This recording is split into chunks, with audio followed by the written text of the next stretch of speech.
Good morning, Queenslanders, all former and current servicemen and women. I would like to start by acknowledging the original custodians of the lands that Brisbane is on, the Turrbal and Yagara peoples, and pay my respects to elders past, present and emerging, and all First Nations people here this morning. In this quiet time before sunrise, we join together in a spirit of gratitude and respect to reflect on the service and sacrifice of all those who have risked their lives for our safety and freedom. We remember the more than 60,000 Australians who lost their lives in World War I, the 40,000 who perished in World War II, those who as ambulance bearers, doctors and nurses gave care and dignity to the wounded, and the many thousands of men and women who have bravely served our country in all other military and peacekeeping campaigns. This story began 109 years ago today on a beach far from here, when 16,000 Australian and New Zealand soldiers faced a dawn that would bring immense loss of life and heartache. Gallipoli, a place of steep ridges and deep valleys, was the scene of our young nation's first major international military action. But with its harsh terrain and the intense might of enemy resistance, it would also become the location of a tragedy, with 2,000 killed or wounded by the time the sun set on the first day. By the end of the 8-month-long campaign, over 8,000 had perished. Many who returned home were broken in body, mind, or spirit.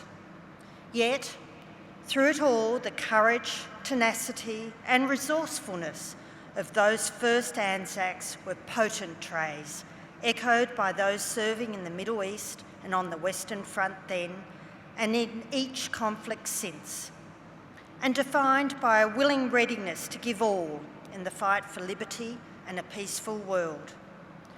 Gallipoli became synonymous with the qualities to which we aspire as a nation.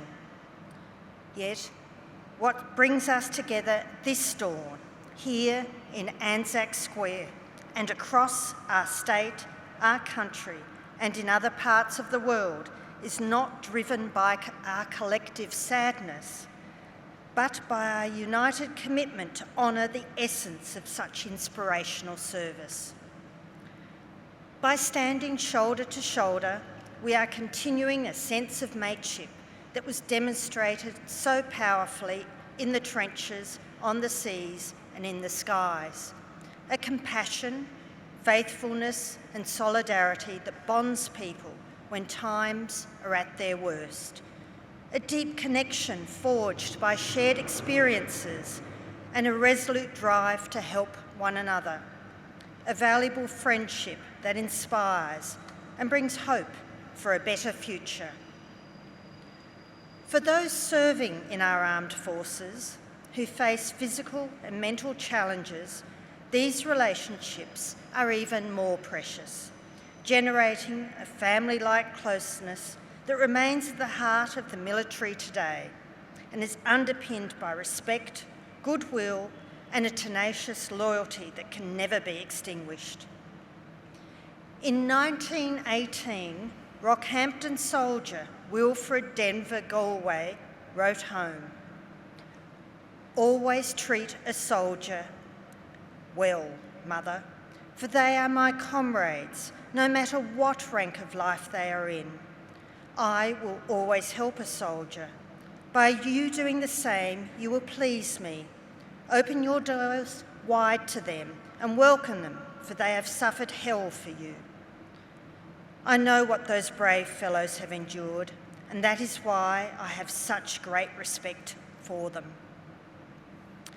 And Charles Tedney Blackman from the Childers-Gayndah region, who was one of the first Indigenous Queenslanders to list, highlighted the sustaining power of mateship when in 1917 he wrote to his friends from France. There are quite a few Bigoden lads in the 9th Battalion with me, but it doesn't matter who we meet, as long as a few of us can get together. We can always be found laughing or with the big push. Smile up and don't worry, as long as we get back home.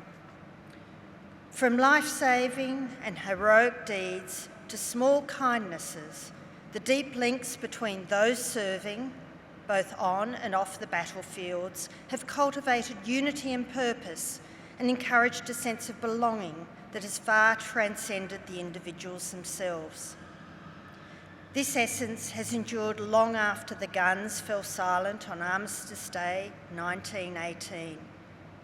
It is reflected in the many friendships maintained in the years after war, surviving time and distance. It is embedded in our national psyche and serves as a powerful guiding principle for us all to follow. With respect, goodwill and loyalty, we contribute to a cause far greater than ourselves.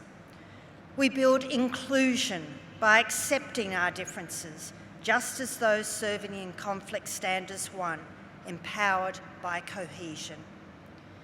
It is so important that now, more than a century after Gallipoli, we continue to maintain and encourage these special bonds and strengthen them for future generations.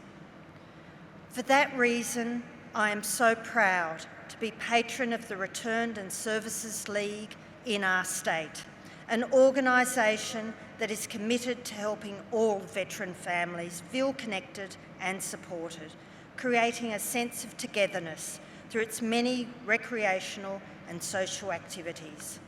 In fact, from its beginnings in 1916, the RSL understood that returned soldiers yearned for the priceless connections that combat had brought, and that providing ways to keep alive the spirit of camaraderie was essential, not just for the health and well-being of veterans, but for their families also. Likewise, the Australian Army Cadets is another movement that supports the long-lasting benefits produced by belonging, enabling young people to meet others, to face challenges, and be part of something that requires the efforts of many. And of course, across Queensland and Australia, there are many other organisations working with our veterans, their families, and the wider community to build even stronger networks that are there to support, but also to motivate. These invisible ties are of enormous benefit to our state and nation. They continue to inspire and encourage the courageous, remarkable individuals serving in our Defence Forces and ancillary services. And at this time, when the world struggles to find peace, we are united by the knowledge that our connections to each other will guide us and keep us strong. The enduring light of the eternal flame symbolises hope in the face of challenges. As the sun rises on another day, we remember that our freedom and tranquility have relied on this spirit of mateship, and to the devoted service and sacrifice of those who have come before and those who continue to serve our nation, lest we forget.